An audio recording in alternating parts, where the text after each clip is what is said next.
সবাই বসবাস করবে। আমরা এই দেশে একটি সম্প্রীতির ঐক্য গড়ে তুলতে চাই।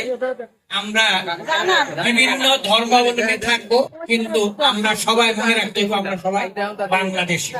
আমরা সবসময় ঐক্য এবং সম্প্রীতির সমাজ গড়ে তুলব। আপনারা আপনাদের আনন্দ করবেন, উৎসব করবেন, সেই উৎসবে আমরাও শরিক হব, আমরাও সাথে থাকবো। এবং আমরা ছোট কাল থেকে কিন্তু আপনারা এই যে হিন্দু সম্প্রদায় বিভিন্ন পূজা পালন করেন, এতে কিন্তু আমরাও অংশগ্রহণ করি। আমরা সবসময় আপনাদের দশমীতে যেতাম, আমরাও নাচানাচি করছি, আপনাদের উৎসবকে উপলব্ধ করছি।